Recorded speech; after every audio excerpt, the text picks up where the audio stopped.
शहर की सरकार और जनता को दरकार, दिखाएंगे आपको क्या कहता है वोटर। अब की बार किसकी सरकार। जाता है, लेकिन ये बहुत बड़ा इलेक्शन है। जब पहला चुनाव हुआ, दूसरा हुआ, तीसरा, चौथा, पांचवा, सातवां आजाद हिंदुस्तान में, तो इस डिपार्टमेंट का नाम वो नहीं था जो आज है। आज इसे नगर विकास कहा जाता है, लेकिन ये नगर विकास नहीं था। इस विभाग का नाम था लोकल सेल्फ गवर्नमेंट। ये खुद में एक हुकूमत है। ये विभाग खुद में एक हुकूमत है। और मैंने एक दिन बहुत लालची होकर फातिमा जबी से ये कहा कि मुझसे गलती हुई, सियासत की शुरुआत मैंने विधायक से की। मुझे जलन होती है आपको चेयरपर्सन देखकर। मेरा जी चाहता है कि ये कुर्सी मेरे पास होती, लेकिन ये मेरे ही पास है। जो लोग आज कह रहे हैं कि संविदा की नगरपालिका, पूरा देश संविदा पर है। लाल किला बिक गया, एयरपोर्ट बिक गए, पोर्ट बिक गए, रेलवे बिक गया। बचा ही क्या है? सिर्फ फौज रह गई है। वो हुकूमत हिंद के पास है, वो रहनी चाहिए। हमारी फौज और सरकारी फौज दो अलग चीजें हैं। हमारी फौज आप हैं, और हमने इस फौज को हर महाज पर लड़ा कर देखा है, और हर महाज पर अल्हम्दुलिल्लाह फतह हासिल की है। पार्लियामेंट नहीं हारे आसिम राजा, ना विधानसभा हारे हैं। और शर्म आनी चाहिए उन लोगों को जो देश की सबसे बड़ी कुर्सियों पर बैठकर पार्लियामेंट की जीत और विधानसभा की जीत के बारे में ये कह चुके कि हमने रामपुर भी जीत लिया। रामपुर वालों, 150 करोड़ के हिंदुस्तान में तुम्हारे रामपुर की सीट का जिक्र हिंदुस्तान के वजीर आजम ने किया है। तुम्हारी यह हैसियत है। इतना डरते हैं तुमसे, इतना खाइफ है। और ये खौफ मेरी जात का नहीं है, न मेरे वजीर होने का, न मेरे एमपी एमएलए होने का, बल्कि ये खौफ है तुम्हारे और हमारे इत्तेहाद का और हमारे बीच के एतमाद का। जब तक हमारे और आपके बीच का एतमाद बाकी है, हमारी ये ताकत बाकी है। क्या हुआ? विधानसभा के सदस्य रहे न रहे, एक शख्स जो नौजवानी की मंजिलें पार भी नहीं कर सका है, उसकी 2 बार विधायकी खत्म कर दी गई। मेरा और अब्दुल्ला का वोट देने का अधिकार भी खत्म हो गया। ये इतिहास, ये तारीख लिखी जा रही है, और तारीख के इस दौर का हिस्सा हो आप रामपुर के लोगों। जब इस दौर की कुर्बानी लिखी जाएगी और होने वाले मजालिम लिखे जाएंगे, तो जुल्म में और जुल्म की बर्दाश्त में रामपुर वालों को खड़ा ऊपर मैं ही नहीं होता रहा। वो हर शख्स जो एनआरसी का शिकार हुआ, जिसने जेल काटी, जो पीटा गया और जो मारा गया, जिनकी जमानतें किस तरह हुई आप जानते हो अच्छी तरह। वो दिन भी इस शहर ने देखे हैं, उसके असबाब से भी वाकिफ है, उसकी वजह भी जानता है। कहां से उनके साथ धोखा हुआ, कहां से छल हुआ, कहां ईमान का सौदा हुआ, कहां शक्लें बिकती गई, कहां सूरतों की कीमतें लगाई गई। उस सबसे किसी से भी पोशीदा नहीं है, सब जानते हैं।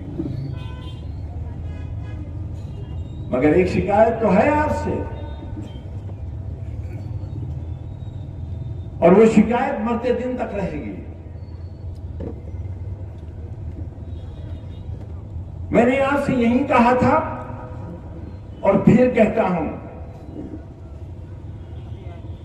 पुलिस का डंडा, पुलिस का बेंत, पुलिस की गाली, ये पुलिस का काम है। लेकिन अगर हमारे अजदाद पुलिस की गाली से डरे होते, पुलिस के डंडे से डरे होते, तो क्या हिंदुस्तान आजाद हो गया होता? तुम भी तो आजादी चाहते हो, और तुम्हारी आजादी के लिए कब से लड़ाई शुरू की हमने,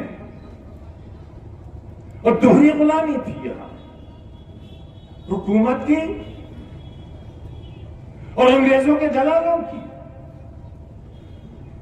उस दोहरी गुलामी से निजात हासिल करने के लिए यहां का बीड़ी बनाने वाला, यहां का रिक्शा चलाने वाला, जरी का काम करने वाला, मजदूरी करने वाला, यहां का बदहाल जिसके कपड़ों से पसीने की बू आती थी और कोई शरीफ शख्स उनके पास खड़े होकर वोट मांगने नहीं जाता था, क्योंकि वो उस जमहूरी निजाम का हिस्सा नहीं समझा गया था। और पहली बार बीड़ी की ब्रांचों पे बैठकर वहां तबादला ख्याल हुआ और नए एक रामपुर और एक नए रामपुर, नए हिंदुस्तान का नक्शा तैयार हुआ। किसके बीच?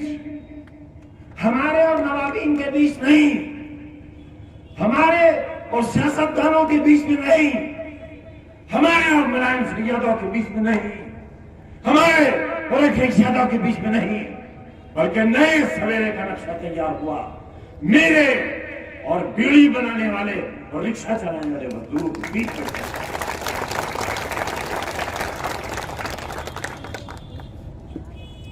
और जब ये नक्शा हमने तैयार कर लिया, एक फौलादी दीवार खड़ी हो गई हमारे साथ और जुल्म करने वालों के हौसले पस्त हो गए। यही शहर था, यही लोग थे, यही फजल नबी खां का होटल था, वही जमीन खां थे, वही बाबा थे। लेकिन ये चमक दमक नहीं थी, ये रोशनियां नहीं थी, ये सड़कें नहीं थी, नालों पर पत्थर नहीं पड़े थे। हमने ऐसा वायदा भी नहीं किया था, हमने सिर्फ ये कहा था कि हम तुम्हें गुलामी से निजात दिलाएंगे, और निजात मिली गुलामी से, और इस तरह मिली कि आज तुम पर जुल्म करने वाले, जिनसे तुम्हारे सर झुकवाए जाते थे, आज तुम्हारे सामने मुंह दिखाने के काबिल नहीं है और शहर छोड़ के भागते। ये तुम्हारी ताकत हमारे और तुम्हारे अजदाद के बीच जो हमारा कॉन्ट्रैक्ट हुआ था, जो समझौता हुआ था, जिस पर हमने और उन्होंने अपने खून से दस्तखत किए थे, अपने लहू से अंगूठे लगाए थे, आज उसका नतीजा है एक हसीन शहर तुम्हारे सामने है, एक रोशन मुस्तकबिल का ख्वाब देखा है। गई पार्लियामेंट मेंबरशिप, गई असेंबली, गई जूते की ठोकर पे गई। जानते हो क्या मजाज है तुम्हारे इस फकीर साथी का? वजीर था मैं, दिल्ली गया हुआ था दौरे पर, टेलीविजन पर खबर आई कि सपोर्ट वापस हो गई, गवर्नमेंट गिर गई। मैं बाहर निकला, सड़क के पार गया, अपने हाथ में अपनी अटैची ली, न पीए न स्टाफ न सिक्योरिटी, डीटीसी की बस पकड़ी, दिल्ली के रेलवे स्टेशन आया, टिकट लिया और रामपुर चला गया, और याद भी नहीं रहा कि कुछ देर पहले मैं फसील भी था। बताओ, कभी कोई शान, कभी कोई शौकत, कभी मेरी गाड़ी में हुटर की आवाज, हॉर्न की आवाज रामपुर वालों सुनी है किसी ने? इसलिए कि मुझे उनके कानों के पर्दे ज्यादा अजीज थे, आज भी हैं और कल भी होंगे। हमने ये शहर और सियासत का ये नक्शा उत्तर प्रदेश पर 4 बार कब्जा यूं ही नहीं किया। घर की मुर्गी दाल बराबर कुछ समझ लो, लेकिन 4 बार हुकूमत तुम्हारी मजबूत पुट्ठी के बगैर नहीं बनी है। और यही वजह रही कि खजाने के जिस बटन पर उंगली रख दी हमने, उस तिजोरी का ताला खुल गया। रामपुर वालों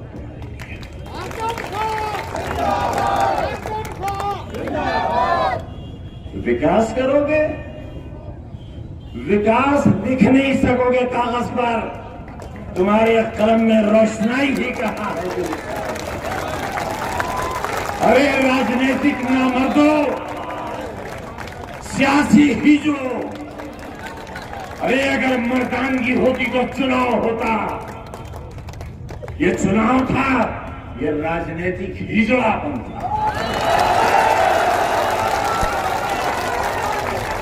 दावा करते हैं, चुनौती देते हैं, अरे आसमान तुझे कमा करके कहते हैं कि हिंदुस्तान के 150 करोड़ में कोई आओ, लो रामपुर वालों से चुनाव।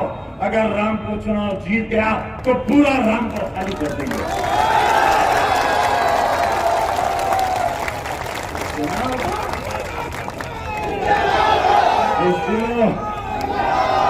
राजनीतिक हिजड़ों ये चुनाव था। पुलिस की ताकत पर शर्म करो। हाँ, तुम्हें शर्म है जब हमारे नमक हराम तुम्हारी बगैर नमक की रोटी खाने चले गए। तो कुत्ता भी नहीं खाता वो रोटी जिसमें नमक न हो। गोश्त खाता है बगैर नमक का, मगर तुम्हें कहां गोश्त मिलेगा छीछड़े वालों। बताओ, इस महफिल में कोई कमी है? अगर इस गली से 4 भौंकने वाले चले जाएं तो 40 और आ जाएंगे। इतना ही हुआ है, मगर हम भी ढेला मार रहे हैं। ढेला देखो, मारा ढेला सवार में क्या होता है जानते हो? बड़ा सेहतमंद कुत्ता लेकर आओ, मगर जंजीर पकड़ के रखो हाथ में, और फिर मारो ढेला, बड़ी जोर से भौंकेगा। जब पूरा भौंक चुके दोबारा ढेला मारो, फिर भौंकेगा। और एक वक्त आएगा कि तुम्हारे पास ढेले तो रह जाएंगे, पर कुत्ते का मुंह खुलता हुआ नजर आएगा।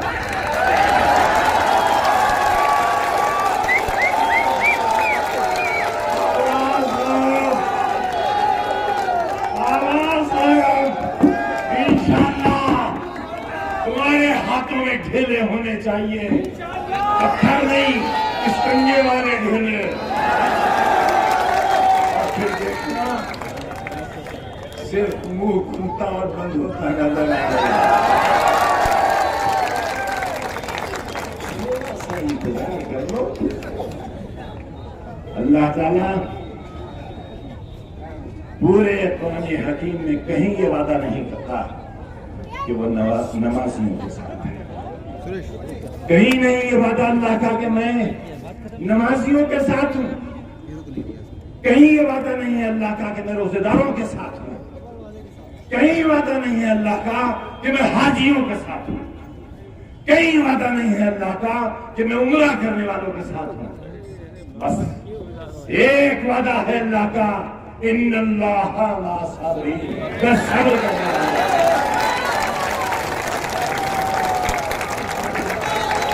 सब्र करने वालों, अरे नमाजियों, बड़े बड़े निशान वालों, मस्जिदें वीरान कर देने वालों,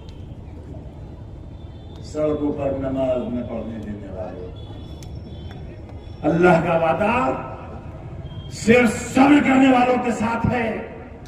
अल्लाह तुम्हारे साथ है, वो कल भी तुम्हारे साथ था, वो आज भी तुम्हारे साथ है।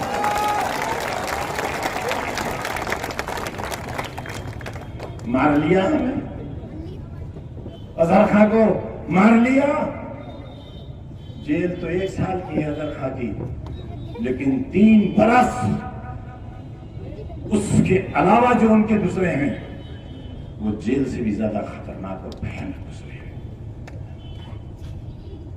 इस खातून के सामने, अरे तुम्हारे अंदर गैरत की एक बूंद भी होती तो इस नकाबपोश औरत के सामने पर्चा भरने की भी हिम्मत नहीं करते। लानत हो ऐसे जज्बात पर, लानत हो ऐसी खुदगर्जी पर और ऐसे ओहदे पर जो उस शख्स की आहों का, उस शख्स की तकलीफों का एहसास नहीं कर सका, जो आज भी बिजनौर की जेल में इस वक्त बंद पड़ा है। और उसकी औरत खुद नहीं है कैंडिडेट, हमारी आबरू और हमारे नामूस की अलामत है। फातिमा जबी की जीत, रामपुर वालों तुम्हारे सब्र की जीत होगी, तुम्हारी खुददारी और तुम्हारी गैरत की जीत होगी, और इनकी शिकस्त फाश इस बात का सबूत होगी कि ये लोग गलत थे, गलत हैं, और इन गलतों का कोई मुस्तकबिल नहीं हो सकता। इंशाअल्लाह इतना नहीं दे सकते।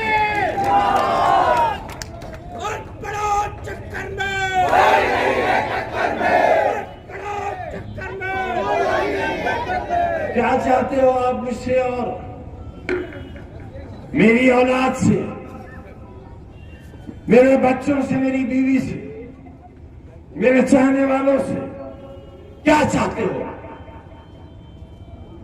चाहते हो कोई आए और कनपट्टी पर गोली चला कर चला जाए? बस इतना ही तो रह गया है। बचा लो आज भी, निजामी हिंद को बचा लो, कानून को बचा लो। कुछ नहीं देना है आपको, सिर्फ अपने आप को हौसला देना है। जहां रोके जाओ वहीं बैठ जाओ। आगे बढ़ेंगे, वापस नहीं जाएंगे।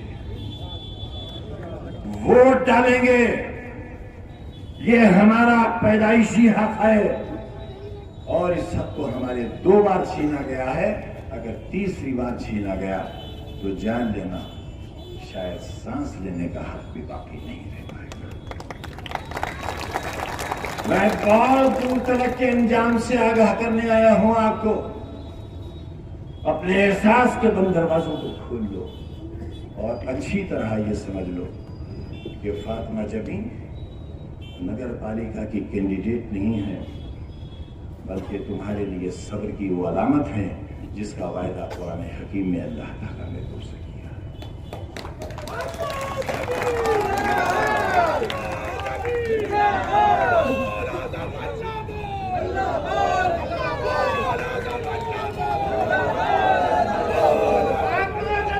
सारे हाथ नहीं उठे, मेरे हाथ से हाथ मिलाओ, मेरी आवाज से आवाज मिलाओ। फातिमा जबी, अजहर खां, समाजवादी पार्टी, इंकलाब, हमारा रामपुर, हमारा रामपुर, हमारा इत्तेहाद, हमारा इत्तेहाद। अगर एक बीमार की आवाज इतनी हो सकती है तो तुम्हारी आवाज इतनी मध्यम क्यों है? इंकलाब।